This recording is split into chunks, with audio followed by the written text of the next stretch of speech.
좋아요. 이제 제 화면을 공유할게요. 그리고 제 얼굴은 숨기겠습니다.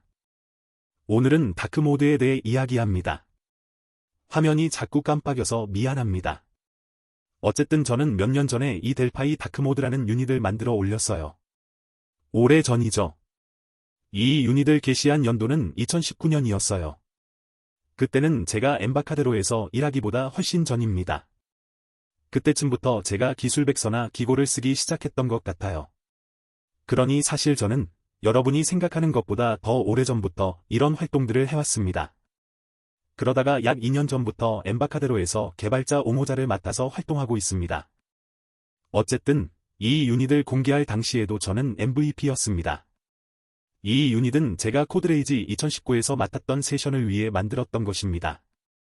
이미 안내해드렸듯이 이번 여름에도 코드레이지가 다시 진행될 예정입니다. 이 유닛은 아마 라드 스튜디오 11 알렉산드리아가 나오기 전의 버전을 사용해서 만들었던 걸로 기억합니다. 그 당시에는 개발자가 윈도우에서 다크모드를 제대로 탐지할 수 있는 방법이 오직 하나밖에 없었습니다. 즉, 레지스트리 설정을 살펴봐야 했죠. 그래서 코드를 작성하려면 레지스트리 설정을 찾아서 값을 읽고 그 값이 미리 정해진 특정 값이면 다크모드라고 인식하라고 작성해야 했습니다. 제가 말하는 다크모드가 무엇인지 아시겠지만 확실히 하는 게 좋으니 잠시 설명드릴게요. 윈도우 운영체제에서 개인 설정을 선택하겠습니다. 여기에서 테마를 펼치면 사용자가 선택할 수 있는 테마들이 나옵니다. 다크모드, 화이트모드, 색상이 반영된 여러가지 사용자 정의 모드가 나열됩니다. 여기에서 배경 이미지 등 여러가지 설정도 할 수 있습니다. 이번에는 개인 설정에서 색을 선택하겠습니다. 여기에서 제가 다크모드인지 화이트모드인지를 볼 수 있습니다. 저는 지금 다크모드입니다. 그리고 아주 멋진 델파이 배경 이미지를 설정해 놓았습니다. 이 델파이 배경 이미지들은 여러분도 인터넷에서 다운로드하면 됩니다. 메시지가 왔네요. 가장 빛나는 불꽃이라도 별들만 못하다 라는군요. 맞아요. 어쨌든 이 이미지는 인터넷에서 받으면 됩니다. 그리고 지금 저는 다크모드로 되어 있습니다. 아직도 다크모드를 모른다면 10년 만에 동굴에서 나온 분인가요? 농담이에요.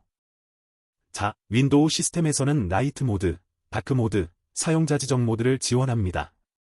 이 세션을 시작할 때 이야기했듯이 사람들마다 선호하는 모드가 있습니다. 어떤 사람들은 라이트 모드를 좋아하죠.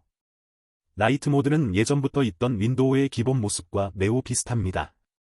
요즘 트렌드를 따르는 저 같은 사람들은 다크 모드를 사용하는 경향이 있다고 생각됩니다. 저는 여기에서 많은 것들을 켜놓았습니다. 여기 테마 컬러라는 게 있습니다. 뭘까요? 먼저 이 위에 있는 테두리를 잘 보세요.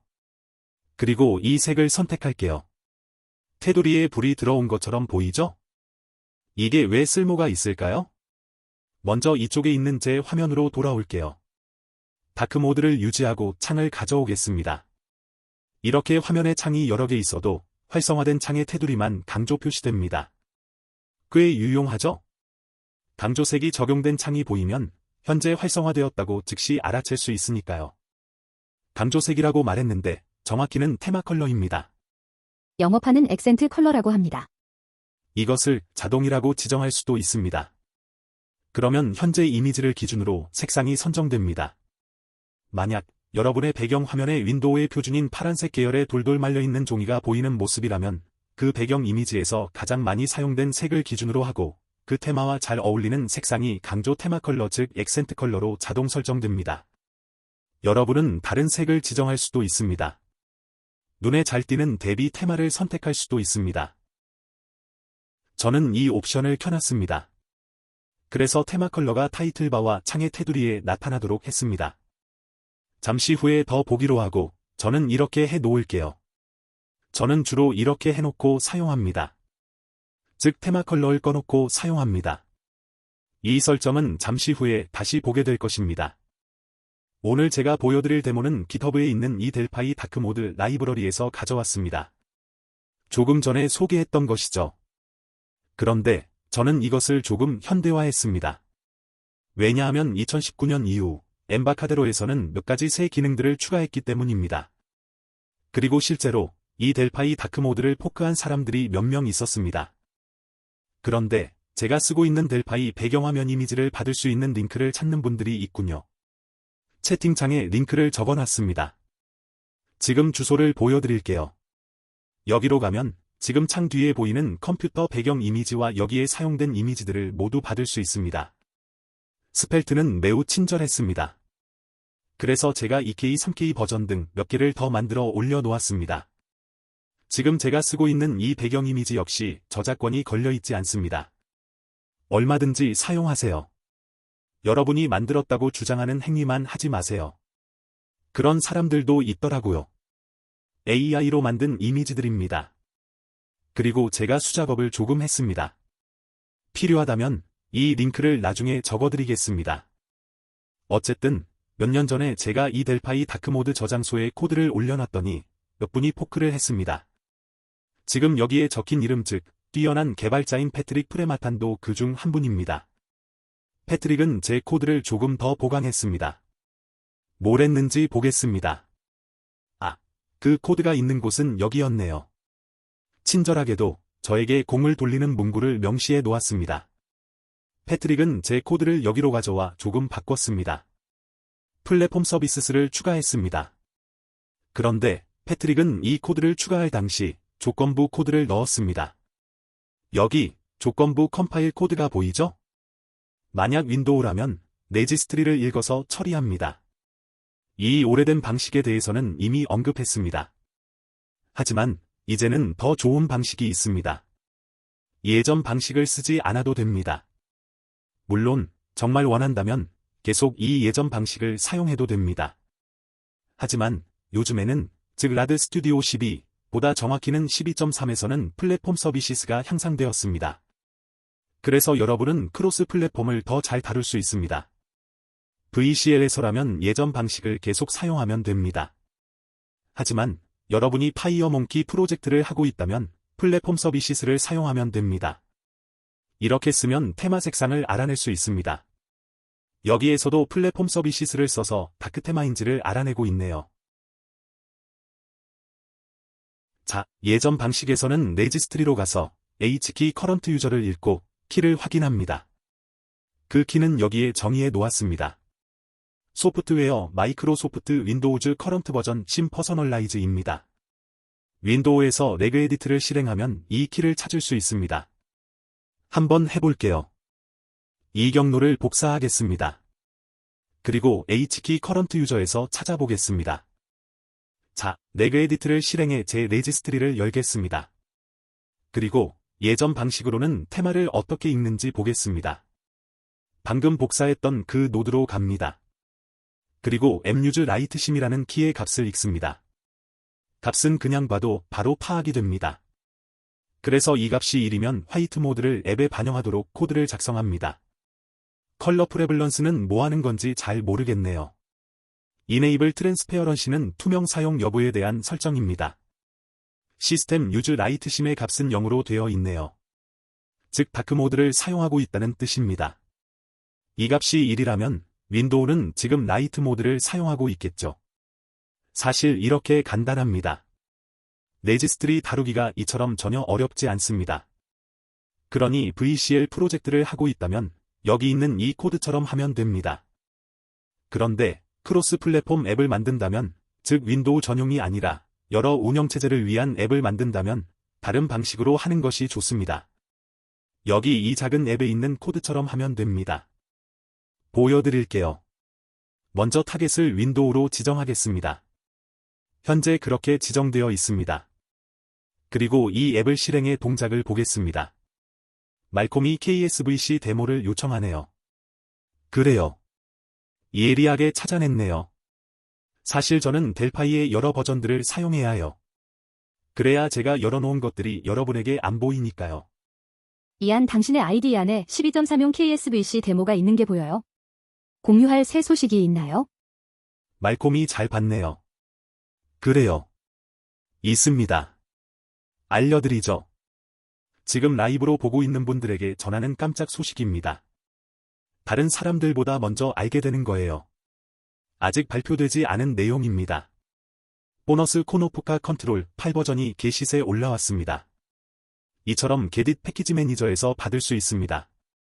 여러분이 라드 스튜디오의 유료 버전을 사용하고 있다면 메뉴에서 툴스 게시 패키지 매니저로 가서 KSVC를 입력하면 이것을 설치할 수 있습니다. KSVC 8 버전을 말이죠. 깜짝 소식이죠? 제가 이것을 열어놓은 이유는 이 데모에 작은 버그가 있어서였어요. 네이가 지금 수정하고 있습니다. 마침 이스터 휴가철이라서 많은 사람들이 쉬고 있으니까요. 그 사이에 조치를 하려고 합니다. 저야 뭐 365일 24시간 일을 하니까요. 오늘이 굿프라이데이 휴일인데 이렇게 라이브를 진행하고 있습니다. 8.0에서는 많은 새 변경들, 많은 정말 멋진 그래픽들, 즉 하이 DPI 이미지들, 방대한 개선과 버그 픽스 목록을 볼 수 있을 거예요. 이 새 버전에 대해 곧 블로그에 기고가 게시될 예정입니다. 이 컴포넌트도 테마를 지원합니다. 그런데 방금 전에 총책임자분이 블로그 기고를 게시했네요. 제가 그 링크를 QR코드로 띄워 놓을게요. 여러분이 델파이의 다음 버전 이름 선정에 참여할 수 있다는 내용입니다. 이미 아시겠지만 우리는 도시 이름을 버전에 붙여왔습니다. 12버전은 아테네죠. 다음 버전의 이름은 두 도시 중 하나로 정하려고 합니다. 이 QR코드를 스캔하면 아타나스 포포브가 게시한 글을 읽을 수 있습니다. 아이데라의 개발 도구 부문, 데브옵스 부문 등등 많은 사업을 이끌고 있는 총괄 책임자입니다. 그의 글을 읽어보고 다음 버전의 이름을 선정하는 투표에 참여하기 바랍니다. 이 QR코드를 스캔하면 그 글이 있는 곳으로 갈 수 있습니다. 말콤, 게시세 KSVC 8 버전이 있는 것을 며칠 전에 봤었는데 지금은 없어진 것 같아요. 현재 7 버전만 제공되고 있어요. 아니에요. 있습니다. 없어질 이유가 없어요. 우리는 데모에 있는 작은 버그를 업데이트하려는 것뿐이에요. 그러니 여전히 있어야 해요. 12.3 버전에서 제공되어야 합니다. 여기에서 F9를 눌러서 실행할게요. 그래서 이 앱 안의 코드가 무슨 일을 하는지 그리고 크로스 플랫폼에서는 어떻게 되는지 보겠습니다. 제 레지스트리는 이제 필요 없으니 닫았어요. 자, 이 앱입니다. 아마 예전에 본 적이 있을 거예요. 기본적인 달력 앱입니다. 기능은 보이는 그대로입니다. 예전 앱을 제가 조금 손을 봤어요. FMX 앱입니다. 이 선택을 바꾸면 이렇게 변합니다. 다크 모드에서 라이트 모드로 변했어요. 다시 바꿀 수도 있죠. 여기 있는 이 색상을 잘 보세요. 제가 보여드렸던 어피어런스 설정을 기억하나요? 다시 가볼게요. 제가 이 색상을 선택해 놓았었어요. 그런데 다시 빨강을 선택하면 이렇게 테마 컬러가 적용됩니다. 이 색을 기억해 놓으세요. 앱을 닫고 다시 실행하겠습니다. 자, 여기를 보면 제가 설정한 그 색상입니다. 이건 예전 앱과 크게 다릅니다. 왜냐하면 여기에 있는 것을 다루고 있기 때문입니다. 설정된 테마 컬러가 무엇인지를 알아냈다는 것을 알 수 있습니다. 여기 이 창을 둘러싼 테두리의 색상에도 테마 컬러가 적용되었던 것을 기억하시죠? 여기에도 바로 그 색상이 표시되었어요. 제가 손댄 건 컬러 버튼을 사용한 게 전부예요. 어떻게 했는지는 곧 설명할게요. 이 데모 코드도 곧 올려놓을 거예요. 사실 이것은 오늘 아침에 만들었어요. 자, 이 QR코드를 잠시 끄고 이 앱이 윈도우에서만 실행되는 것이 아니라는 것을 보여드리겠습니다. 지금 보여드릴 영상은 소리가 나지 않습니다. 문제가 있는 건 전혀 아니니 걱정 마세요. 제가 제 맥 컴퓨터의 화면을 녹화하면서 소리는 제외했거든요. 맥에서도 똑같이 동작한다는 것을 잘 볼 수 있을 거예요.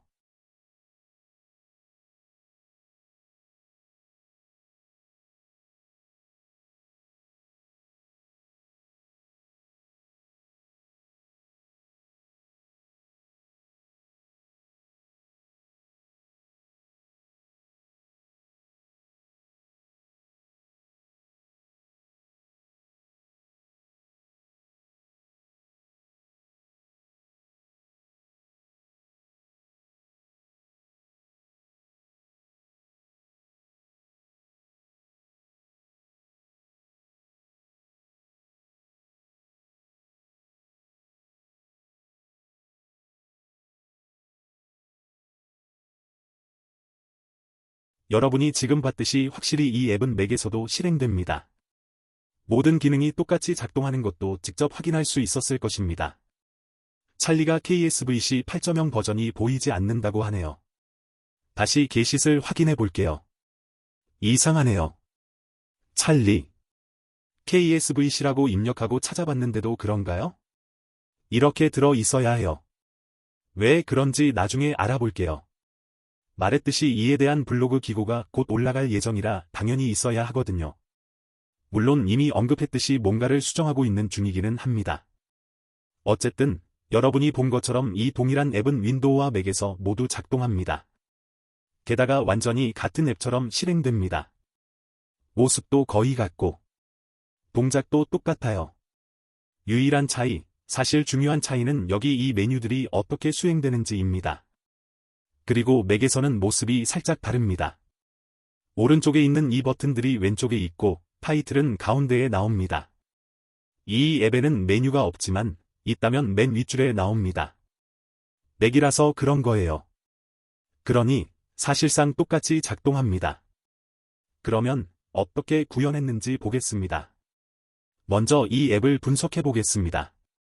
다시 이 투표 버튼을 숨겨 놓을게요. 이 블로그 글은 엠바카데로의 블로그 즉 blogs.embacadero.com으로 직접 가도 읽을 수 있습니다. 이 앱의 구조를 볼게요. 캘린더 컨트롤이 있습니다. 여기 스트럭처 뷰를 보면 알 수 있습니다. 이 컨트롤을 어디에서 찾아서 가져오는지 툴 팔레트에서 찾아보겠습니다. 컨트롤의 이름은 T캘린더입니다. 검색창을 이용해 찾아보겠습니다. 타이핑을 하면 이름에 그 글자가 있는 컴포넌트들만 나타납니다. 바로 이 T캘린더입니다. 이 폼 안에는 스타일북을 2개 넣었습니다. 파이어몽키라서 스타일북을 사용했습니다. VCL에서라면 방식이 조금 다릅니다. 하지만 VCL에서도 스타일을 다루는 방법은 쉽습니다. 그리고 패널을 하나 놓아 두었습니다. 그것을 맨 위에 배치해 툴바 역할을 하도록 했습니다. 패널 안에는 일반 버튼과 컬러 버튼을 넣었습니다.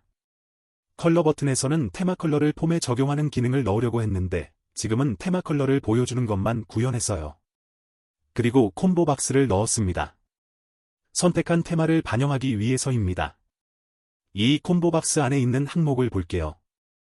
시스템 모드, 다크 모드, 라이트 모드라고 적어 놓았습니다. 디폴트는 0, 즉 콤보 박스의 첫 번째 항목, 즉 시스템 모드로 해놨어요. 코드를 보죠. 보다시피 이벤트 핸들러를 4개 작성했어요. 그리고 메서드 1개를 만들었고요. 이게 다예요. 하나씩 보겠습니다. 이 앱이 시작하면 사용자가 저장한 테마 모드가 콤보 박스에 선택되도록 합니다. INI 파일에서 use dark mode라는 키를 사용해 기록하는 값입니다. 이 테마 모드는 제가 만든 이뉴머레이션 타입입니다. 그 순서는 콤보 박스의 순서와 일치시켜 놓았죠. 최고의 방법은 아니지만 오늘 아침에 빨리 만드느라 이렇게 했습니다. 이 메서드는 테마 모드를 반환합니다. 그 타입은 조금 전에 본 T10모드라는 그 이뉴머레이션입니다. 이 앱은 시작하자마자 이런 일부터 합니다. 폼 크리에이트 이벤트 핸들러 안에서 맨 윗줄에 있는 코드가 호출하는 함수가 이것이니까요. 다시 폼 크리에이트 이벤트 핸들러로 돌아가서 보죠. 테마 모드를 받았으니 그것이 T10모드라는 이넘 안에서 몇 번째로 명시되어 있는 것인지 그 순번을 찾아 콤보 박스의 인덱스로 지정합니다.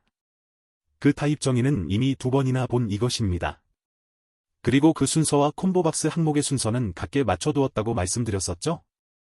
콤보박스 항목을 지정했으니 이제 그에 맞게 테마를 설정합니다. 코드를 보죠. 앞에서 콤보박스의 인덱스를 지정했는데 여기서는 그 콤보박스의 현재 항목을 확인합니다.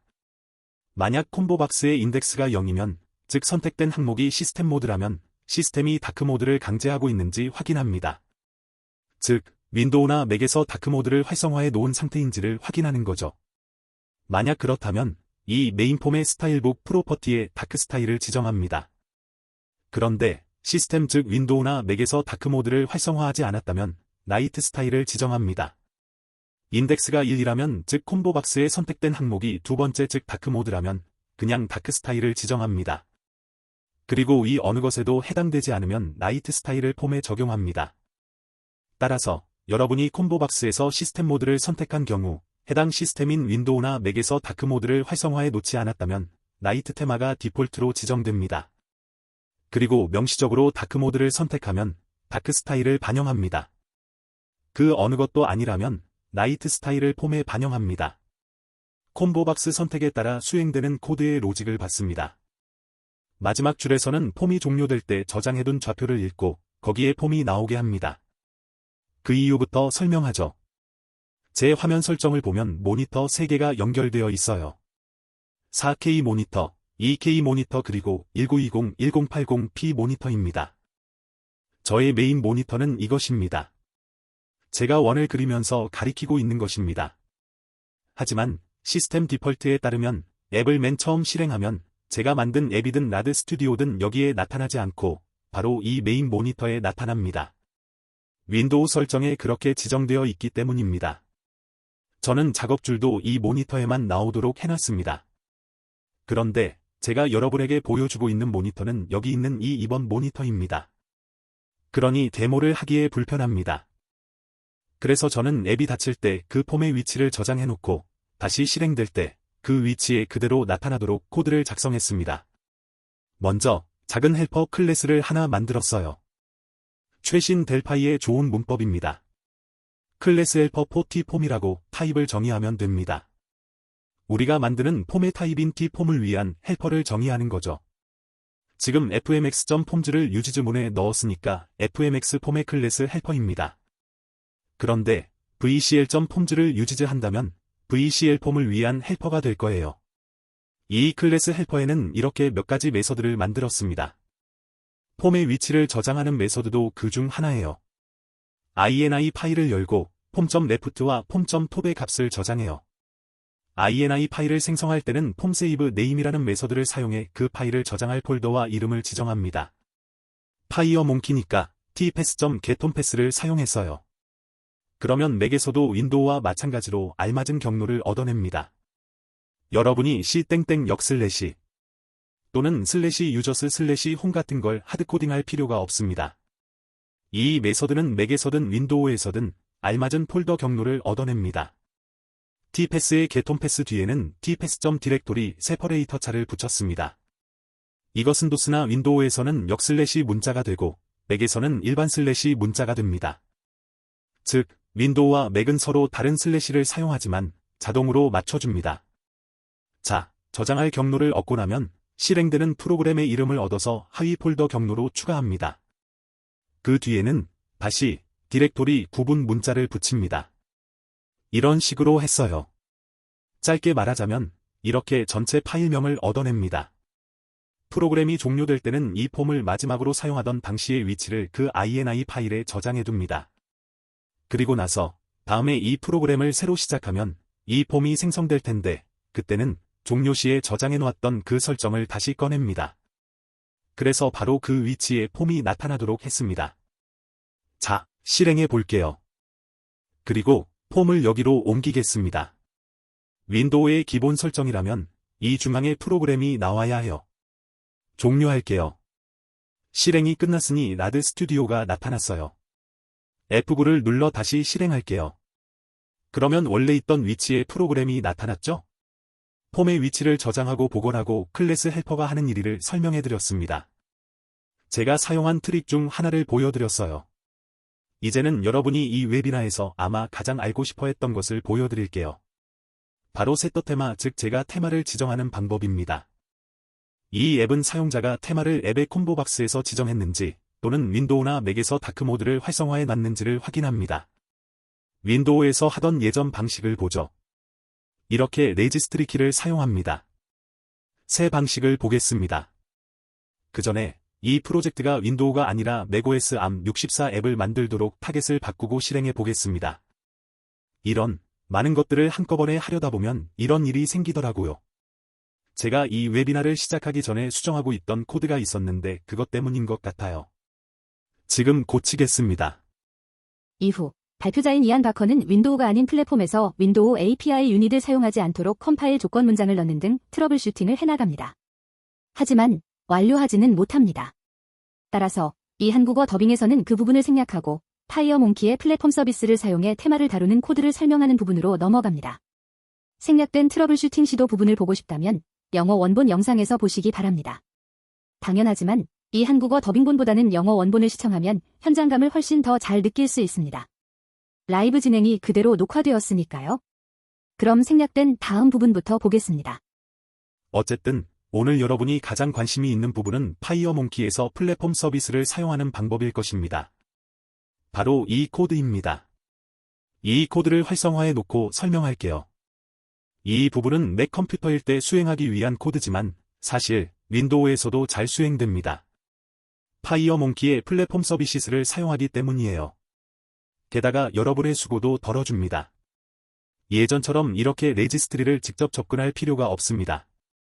그러면 무슨 일이 진행되는지 지금부터 하나하나 읽어보겠습니다.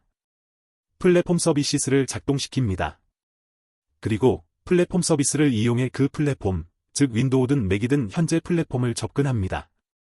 그리고 그것이 시스템 어피어런스 서비스를 지원하는지를 확인합니다. 시스템 어피어런스 서비스로 한번 가보겠습니다. 이것은 인터페이스입니다. 다시 돌아올게요. 만약 지원한다면 현재 플랫폼의 띵카인드 즉 테마 종류를 확인합니다. 그래서 그것이 시스템 심카인드.다크인지 알아냅니다. 이 코드면 됩니다. 시스템의 테마 파악을 자동으로 알아서 해줍니다.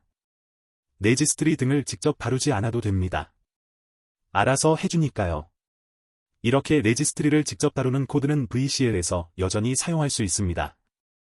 하지만 당연히 맥에서는 작동하지 않는 코드입니다. 그러니 파이어몽키라면 윈도우든 맥이든 플랫폼 서비스를 사용하면 됩니다. 지금 코드를 막는 이유는 제가 코드를 조금 망가뜨려 놓아서 그런 거니까 신경 쓰지 않아도 됩니다. 어쨌든 실제로 윈도우와 맥에서 작동하는 것을 모두 보여드렸으니 다행이네요. 자, 테마를 다루는 코드를 계속 보죠. 이번에 살펴볼 제 코드는 여기 있는 get accent color입니다. 이름 그대로 테마 컬러를 얻어내는 코드입니다. 이건 역시 플랫폼 서비스를 사용합니다. 플랫폼 서비스로 갑니다. 그러면 액센트 컬러라는 프로퍼티에 접근할 수 있습니다. 이 클래스 안에 정의되어 있습니다. 그 타입은 알파 컬러입니다. 알파 블렌딩 즉 투명도를 반영할 수 있는 색상 타입이죠. 굉장히 많은 색들이 정의되어 있기도 하고요. 어쨌든 액센트 컬러는 프로퍼티입니다. 돌아가서 이것을 이용해 플랫폼에서 테마 컬러를 가져와서 앱의 컬러 버튼에 보여주는 코드를 보겠습니다. 현재 이 어피어런스 서비스를 지원하고 있는지 물어봅니다. 윈도우와 맥이라면 그렇다고 답할 것입니다. 이 메서드의 임무는 플랫폼의 액센트 컬러를 반환하는 것입니다. 그러니 시스템 어피어런스의 프로퍼티인 액센트 컬러를 얻어옵니다. 여기에서 말이죠. 앞에서 봤지만 다시 개인 설정을 열어서 현재 제 시스템에 지정된 액센트 컬러가 뭔지 확인해 보겠습니다. 여기 있는 이 색으로 지정되어 있는 게 보이죠? 그러니 제가 만든 앱을 실행하면 이 빨강색이 나타나야 합니다. 실행해 보겠습니다. 제 컬러 버튼에 빨강색이 보이는지 잘 보세요.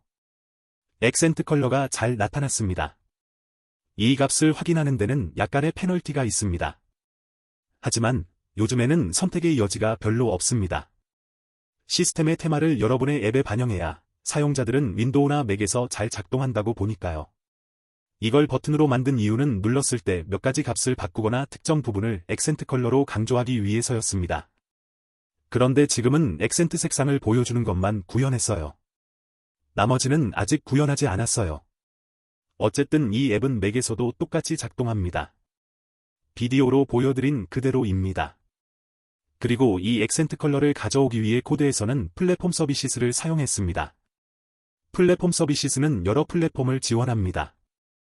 iOS에서도 당연히 됩니다. 그런데 사용 중인 운영체제가 테마를 지원하지 않는다면 그 플랫폼 서비스는 처리할 수 없다고 반환하겠죠. 그러니 디폴트 색상을 미리 정해놓는 것이 좋습니다. 그런 경우에 사용해야 하니까요. 윈도우도 테마를 지원하는 버전과 지원하지 않는 버전이 있습니다. 매우 오래된 윈도우를 사용하고 있다면, 예를 들어 윈도우 7이라면 여기 있는 설정들 중 몇 가지는 지원되지 않습니다. 물론 윈도우 10이나 11에서는 확실히 지원합니다.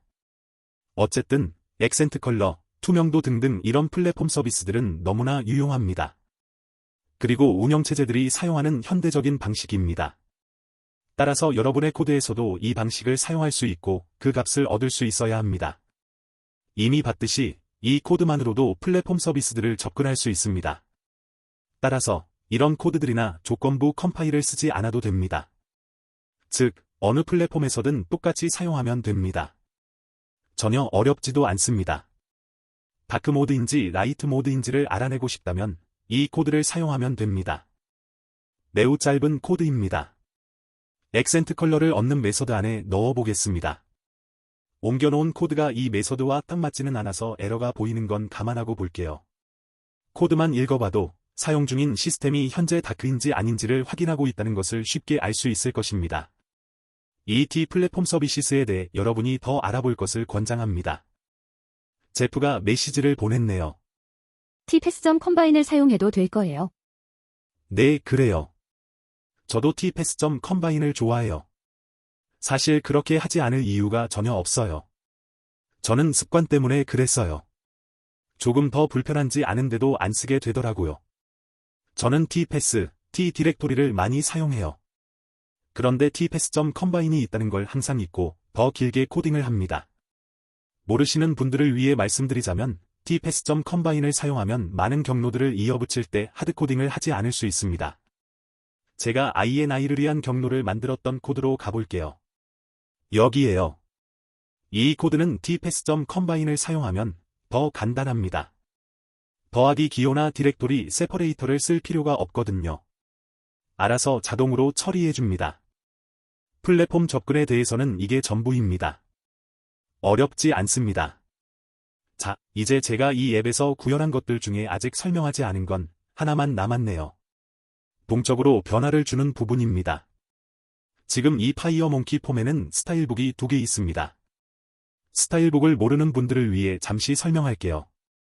스타일북 컴포넌트를 더블클릭하면 이렇게 스타일 디자이너가 열립니다. 여기에서 열기를 하면 스타일 파일을 열 수 있습니다. 스타일 파일들은 공용 문서 폴더 아래에서 엠바카드로 폴더를 찾아 들어가면 있습니다. 거기에서 스타일을 선택하면 이 디자이너 안에 열리고 왼쪽에 각 스타일 요소들이 나열됩니다. 저장을 하고 디자이너를 닫으면 여기에 저장됩니다. 일종의 비트맵 이미지 같은 것입니다.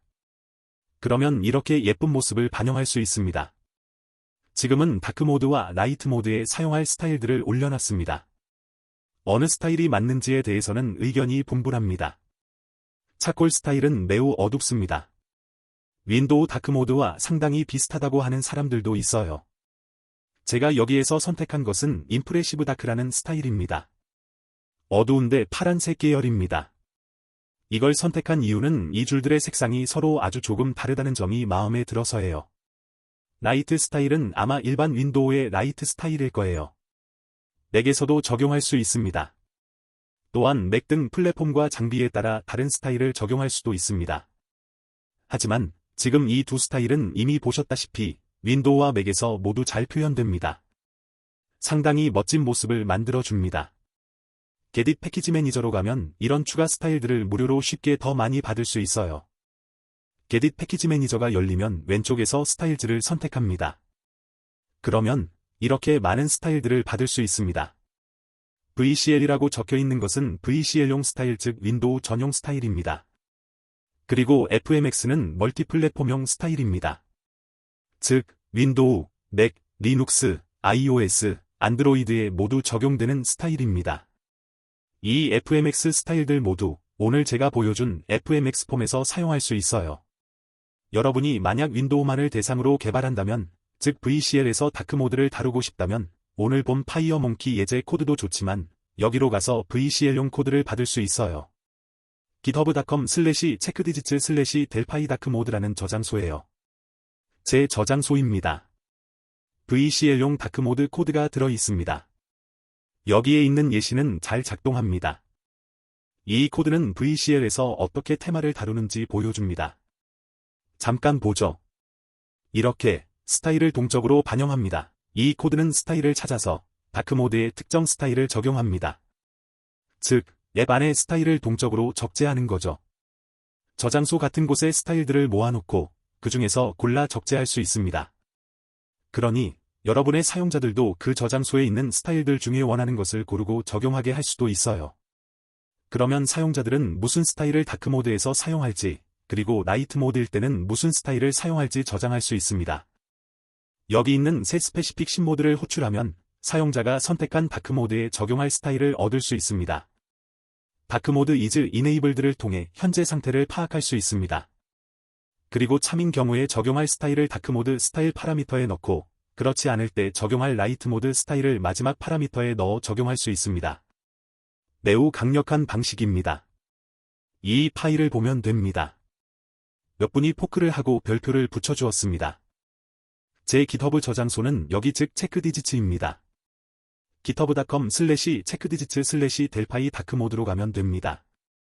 제가 블로그 기고를 올릴 텐데 이 주소도 넣어둘게요. 그 기고는 아마 delphi.org에도 게시될 것입니다. 그곳으로 제 강의와 튜토리얼들을 옮기려고 하거든요. 예시 코드도 제가 바로 잡은 후에 업로드할 거예요. 제프가 의견을 주었네요. 그래요. 참고해서 제가 헝클여 놓은 부분을 찾아 고쳐놓을게요. 어쨌든 잘 작동하는 건 모두 보여드렸으니까요. 만약 알맞은 다크 스타일과 라이트 스타일을 찾고 있다면, 그래서 그것들을 지원하는 앱을 만들고 싶다면 여기로 가서 원하는 것을 고르면 됩니다. 아주 많이 있습니다.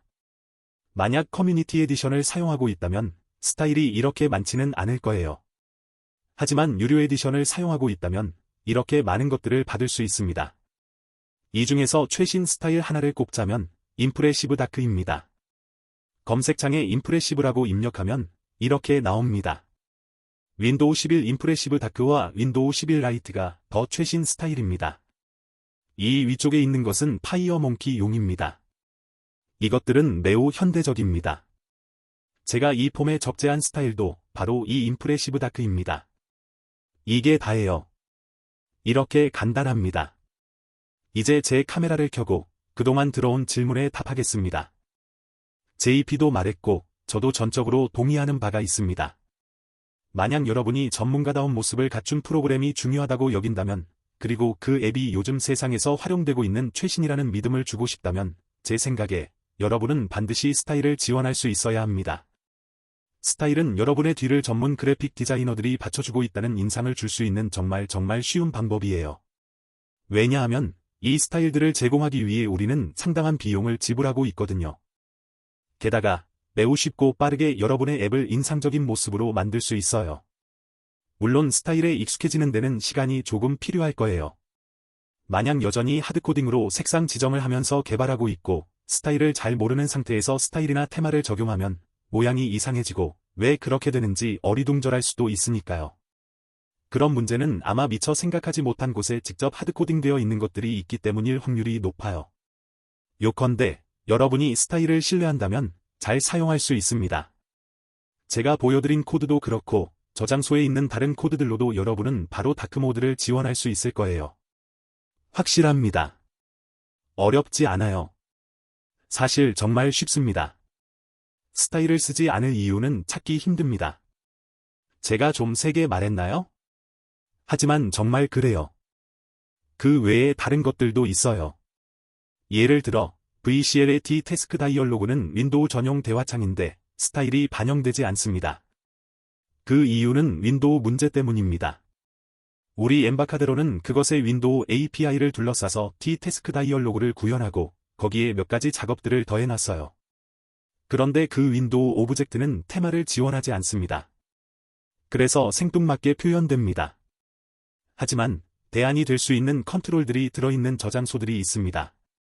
예를 들어 애쉬아데브는 매우 좋은 컨트롤 세트를 제공합니다. 제가 지금 보여드릴게요. 화면을 공유하겠습니다. 그곳에서 제공하는 것들은 저도 좋아하거든요. 자, 여기가 애쉬아데브 저장소입니다. 스타일드 컴포넌트를 여기에서 받을 수 있습니다. 여기서 제공하는 모든 종류의 다이얼로그들은 스타일이 적용됩니다. 그 중에는 여기에서 만든 T-태스크 다이얼로그도 있습니다. 스타일드 버튼 등 종류들이 많습니다. 그리고 그래픽 같은 것들도 매우 멋집니다. 그리고 제가 아는 한 이것들은 오픈소스라서 무료로 사용할 수 있습니다. 12.3도 지원합니다. 많은 것들을 소개하고 있습니다. 따라서 여러분은 이것들을 표준 컨트롤 대신 사용할 수도 있습니다. 오픈소스라서 좋습니다. 만약 뭔가 잘못된 상황이 오더라도 여러분은 여전히 소스를 확보하고 있기 때문에 조치를 할 수 있으니까요. 이것 말고도 많은 서드파티 컴포넌트들이 있습니다. 또 하나를 소개하자면 플루언트 UI 컴포넌트가 있습니다. 제가 예전에도 이야기한 적이 있습니다. 플루언트 UI 컴포넌트는 투명 배경 처리 등도 제공합니다. 저도 배경을 투명하게 처리하는 데모를 이번 3030 웨비나 시리즈 중 한 세션에서 만들어서 제공했던 적이 있습니다. 그 세션 제목은 생각나지 않지만요. 따라서 여러분의 폼 부분을 투명하게 만들 수 있습니다. 즉 여러분의 폼을 유리처럼 만들 수 있습니다. 여러분이 할 수 있는 것은 너무나 많습니다. 한마디로 말해서 델 파일을 가지고 여러분이 하지 못하는 것은 없습니다. 그리고 이 세상에는 너무나 많은 것들이 델 파이로 만들어져서 작동하고 있습니다. 이후로도 인공지능에 대해 이안 바커가 긍정적이면서도 부정적이라고 생각하는 이유. 이 세션에 대한 추가 질문들에 대한 답변이 약 12분 동안 제공됩니다. 하지만 한국어 영상은 여기에서 마칩니다. 궁금하다면 원본 영상을 보시기 바랍니다. 참고로 이 한국어 영상은 원본의 맨 앞에서부터 약 20분, 맨 뒤에서는 약 12분 그리고 중간 부분에 약 5분 정도가 생략되어 있습니다.